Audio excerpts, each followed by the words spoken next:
4 বছর পর বিদেশ থেকে দেশে ফিরছে ইনা। শুধু ইনা না, তার সাথে আছে তার 3 বছরের একটা বাচ্চা মেয়ে। বিচ্ছেদের পরেই প্রথম সে বাংলাদেশের মাটিতে পা রাখছে। ইনা আসতে চায়নি, আসতে বাধ্য হয়েছে। তাকে বাধ্য করেছে তার পরিবার। একের পর এক ইমোশনাল ব্ল্যাকমেইল করেছে। ইনা অতীতে যা ফেলে এসেছে সেগুলো আর মনে করতে চাই না। পিছু ফিরে দেখতে চাই না। কিন্তু নিয়তি যে ছাড় দেয় না, সেই ঘুরে ফিরে সেখানে এনেই দাঁড় করায় তাকে। কি দরকার অতীতের কথা মনে করে নিজে কষ্ট পাওয়া? ইনা তার মেয়ের জীবনে তার অতীতের কালো ছায়া কিছুতেই পড়তে দেবে না। সেজন্য এই 4টা বছর সে দেশে আসেনি, আর না তেমন কারোর সাথে যোগাযোগ করেছে। ইনা এয়ারপোর্ট থেকে বের হয়ে আসে। এক হাতে লাগেজ, অন্য হাতে তার ছোট্ট মেয়ের হাত। ইনা শক্ত হাতে মেয়েকে ধরে রেখেছে। এয়ারপোর্টে তাকে নিতে এসেছে তার বোন সানা। সানা ইনাকে দেখে দৌড়ে এসে তাকে জড়িয়ে ধরে। কতগুলো দিন, মাস, বছর পর তার আপাইকে উঠে পেরেছে। সানা খুশিতে কান্না করে দেয়। এয়ারপোর্টের অনেক মানুষ তাদের দিকে তাকাচ্ছে, কিন্তু সে সবে তাদের কিচ্ছু যায় আসে না। জনকে কাঁদতে দেখে ইনা মেয়ে ছোট্ট মর্ম আদো আদো কণ্ঠে বলল, মাম্মাম তোমরা কি বাবু, এভাবে কান্না করছো কেন? লোকে দেখলে তোমাদের পচা বলবে। মর্ম কথা ইনাকে ছেড়ে দেয় সানা। ছোট ছোট চোখে মর্ম দিকে তাকায়। সানা এতক্ষণ খেয়াল করেনি এখানে যে তার ছোট্ট প্রিন্সেস আছে। সানা কোমরে হাত দিয়ে বলল, ওরে দুষ্টু মেয়ে, তুমি তো দেখি খুব পাকা। সানা হাঁটু গেড়ে বসে পড়ে। তারপর আবার বলল, দৌড়ে আমার কাছে আসো তো প্রিন্সেস। মর্ম দৌড়ে সানাকে জড়িয়ে ধরে। সানা পরম যত্নে মর্মকে বুকের সাথে মিশিয়ে নেয়। তার বোনের মেয়ে মানে তার মেয়ে। মর্ম বলল, মিমি তুমি খুচপচা?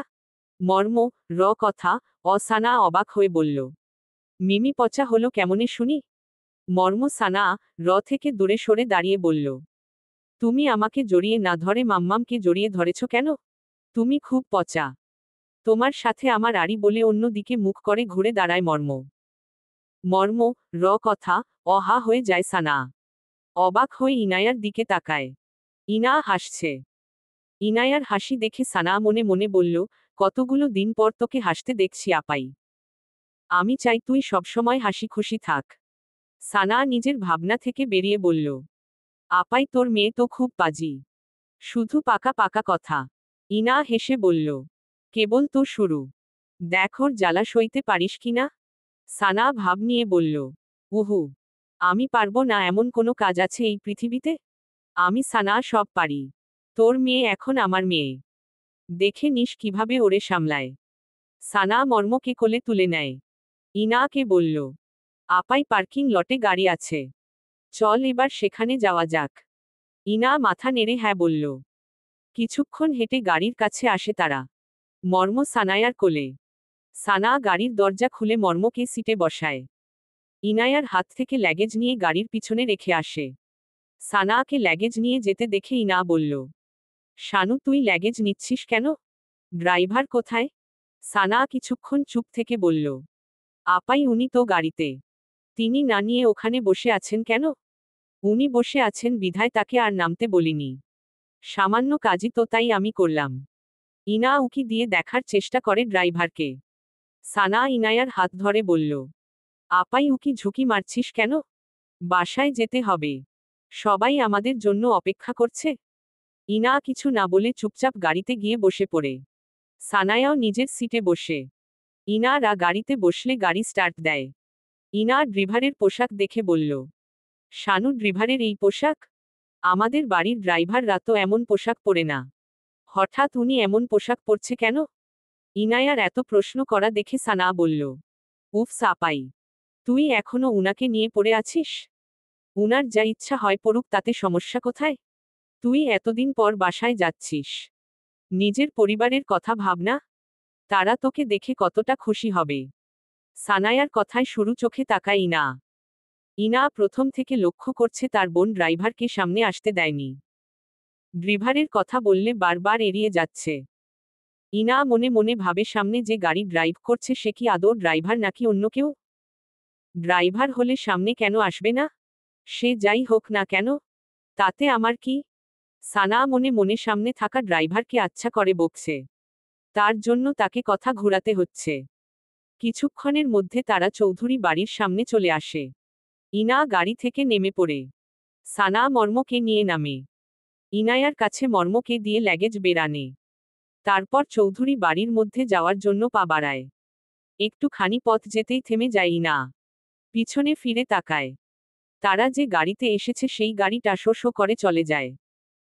সানা খানিকটা পথ চলে গেছে। পিছনে পায়ের শব্দ না পেয়ে ঘুরে দাঁড়ায়। ইনাকে দূরে দাঁড়িয়ে থাকতে দেখে বলে, আপাই দাঁড়িয়ে আছিস কেন? ভিতরে চল। হ্যাঁ চল। অতঃপর চৌধুরী বাড়ির সদর দরজায় এসে দাঁড়ায়।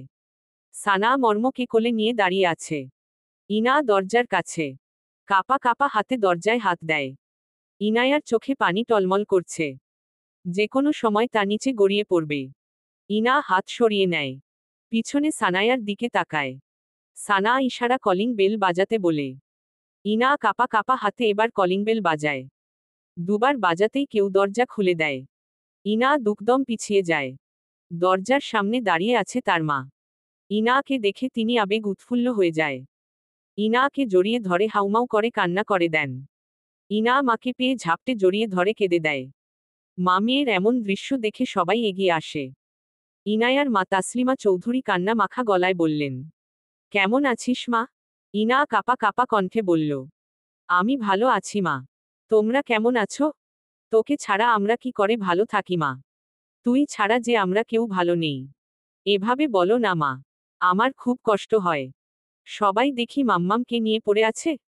এখানে যে আরো একজন আছে সেটা কি কেউ দেখছে না? ছোট্ট মর্ম, কথা, সবাই হেসে উঠল। তাসলিমা চৌধুরী ইনাকে ছেড়ে মর্মকে কোলে নেয়। ছোট্ট মর্ম সবার সাথে খুব মিশে গেছে। ড্রয়িং রুমে উপস্থিত আছে ইনায়ার বাবা রফিক চৌধুরী, বড় চাচা রাশেদ চৌধুরী, বড় চাচি রোমেনা চৌধুরী। ইনায়ার বড় চাচা একটা ছেলে। এখন সে এখানে নেই। এমনি দেশে আছে কি না ইনা জানে না। তাদের আর কোনো সন্তান নেই। আর ইনা দুই বোন। ইনা বাবা চাচার সাথে কুশল বিনিময় করে।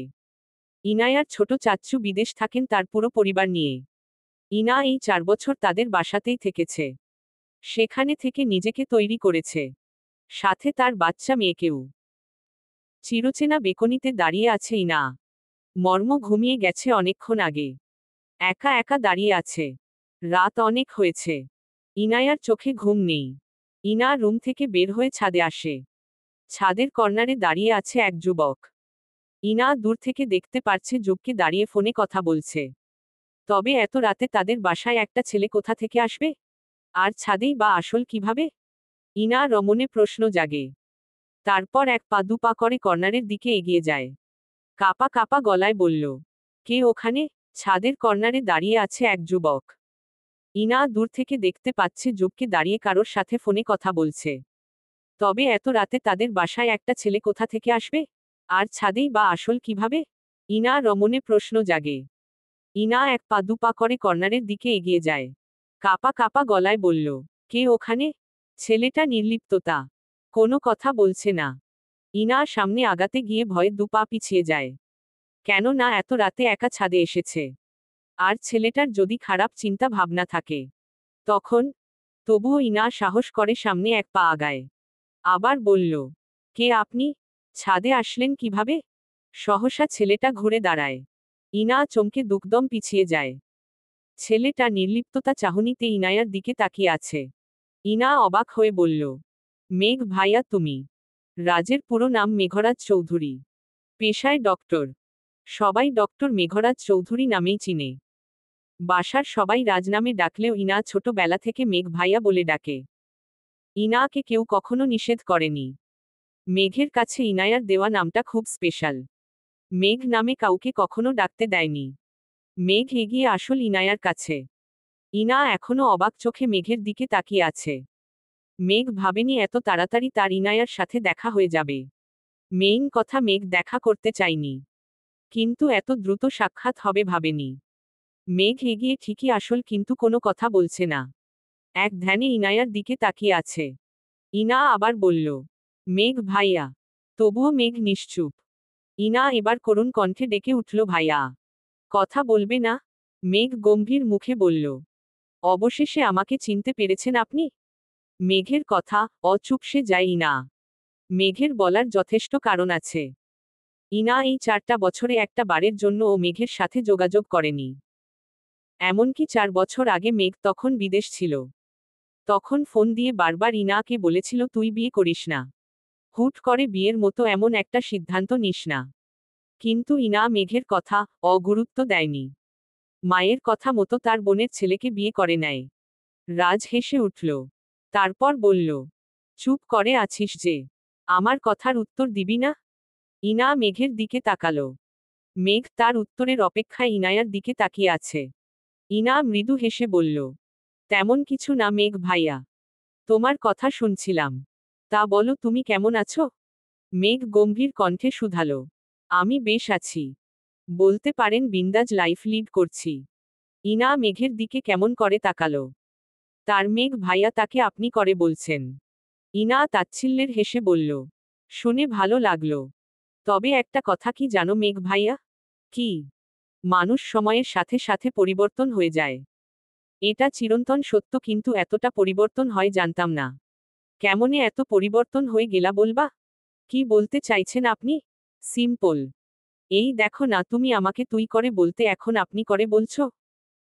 তাহলে বলবো না তুমি পুরা চেঞ্জ হয়ে গেছো? মেঘ তাচ্ছিল্যের হেসে বলল, আমাকে এই কথা জিজ্ঞেস না করে নিজেকে আগে প্রশ্ন কর। তুই এই 4টা বছরে একটা বার আমাকে কল দিছিস? কোনো দিন 1 মিনিট ফোন দিয়ে বলছিস ভাইয়া কেমন আছো?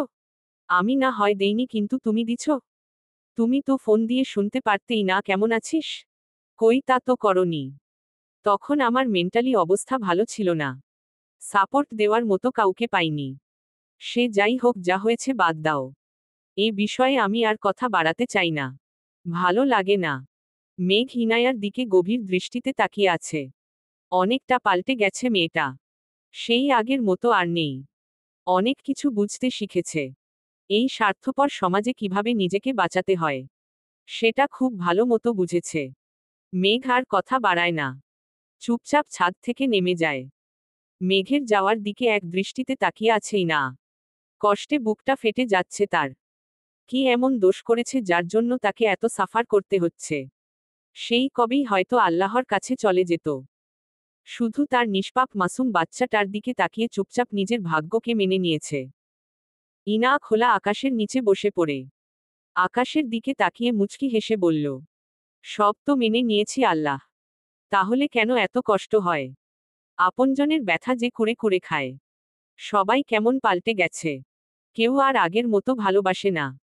এই স্বার্থপর পৃথিবীতে সবাই স্বার্থপর। সবাই নিজের জন্য বাঁচতে চাই। ইনা ডুকরে কেঁদে ওঠে। চিলেকোঠার দরজায় দাঁড়িয়ে সবটা দেখছে মেঘরাজ। মেঘের দুচোখ বেয়ে অশ্রু গড়িয়ে হাতে পড়ে। মেঘ নীরবে চোখের পানি মুছে ছাদ থেকে নেমে আসে। ইনা নিজেকে সামলে উঠে দাঁড়ায়। তাকে ভেঙে পড়লে চলবে না। তার মেয়ের জন্য লড়াই করতে হবে। বাঁচতে হবে। এই স্বার্থপর পৃথিবীতে তাকে টিকে থাকতে হবে। যতদূর সম্ভব এখানকার সব ঝামেলা শেষ করে চলে যেতে হবে। পিছু ফিরে তাকালে তার চলবে না। নতুন একটা সকালের সূচনা হয়। বিছানায় মেয়েকে শক্ত করে জড়িয়ে ধরে ঘুমিয়ে আছে ইনা। ইনা অনেকক্ষণ হলো জেগে গেছে। মাম্মামকে ঘুমাতে দেখে আর ডেকে তুলে না। মর্ম আস্তে আস্তে ইনায়ার হাত ছাড়িয়ে বিছানা ছেড়ে উঠে পড়ে। ইনা ঘুরে আবার ঘুমিয়ে পড়ে। মর্ম পা টিপে টিপে রুম থেকে বেরিয়ে যায়। ড্রয়িং রুমে বসে সবাই চা খাচ্ছেন। বাড়ির সকলে থাকলেও নেই শুধু ইনা। সানা ইনা ডাকতে যাচ্ছিল, কিন্তু তাকে যেতে দেয়নি মেঘ। সানা মেঘের কথা শুনে আর যায়নি। মর্ম ছাদের সিঁড়ি বেয়ে নিচে নামে। ড্রয়িং রুমের সোফায় সবাইকে চিনলেও মেঘকে চিনতে পারেনি। মেঘ ঠিকই মর্মকে চিনছে। মর্ম কোমরে হাত দিয়ে মেঘের সামনে গিয়ে দাঁড়িয়ে বলল, এই যে হিরো। তুমি কে গো? তোমাকে তো চিনতে পারলাম না। মর্ম কথা হেসে উঠল সকলে। মেঘ মুচকি হেসে বলল, আমার কাছে আসো তারপর বলছি। মর্ম আঙুল কামড়িয়ে বলল, আমি অপরিচিত কারোর কাছে যাই না, মাম্মাম বলেছে অপরিচিত কারোর কাছে যাবে না। মেঘ মনে মনে হাসল। তারপর বলল, আমি কি ছেলেধরা, যার জন্য তুমি আসবে না? মর্ম ভাবুক হয়ে বলল, ছেলে ধরা আবার কি? কেন তুমি জানো না? না তো। সানা মর্মকে বলে, প্রিন্সেস উনি তোমার মামা হয়। মামার কাছে যাও। মর্ম সবার দিকে তাকিয়ে মেঘের দিকে তাকায়। মেঘ ইশারায় কাছে আসতে বলছে। মর্ম গুটি গুটি পায় মেঘের কোলে বসে। মেঘ মর্মকে চকলেট দেয়। মর্ম তো খুব খুশি। তার মাম্মাম তাকে চকলেট খেতে দেয় না। মর্ম খুশি হয়ে বলে, তুমি খুব ভালো। আমাকে এভরিডে তুমি চকলেট দেবে ওকে মামা। মেঘ মাথা নেড়ে হ্যাঁ বলল। ইনা ঘুম থেকে উঠে ফ্রেশ হয়ে নিচে আসে। ড্রয়িং রুমে সবাইকে দেখে ইনা চুপচাপ সোফায় গিয়ে বসে। মেঘ ইনায়ার দিকে তাকিয়ে উঠে দাঁড়ায়। মাকে ডেকে বলল, মা আমি হসপিটালে যাচ্ছি। এখন খাওয়ার সময় নেই। হসপিটালের ক্যান্টিন থেকে কিছু খেয়ে নেব। মেঘ বাসা থেকে বের হয়ে যায়। মেঘের যাওয়ার দিকে তাকিয়ে আছে ইনা। ইনায়ার মনে অনেকগুলা প্রশ্ন আঁকিবুকি করছে, যেগুলো উত্তর তার অজানা। চলবে।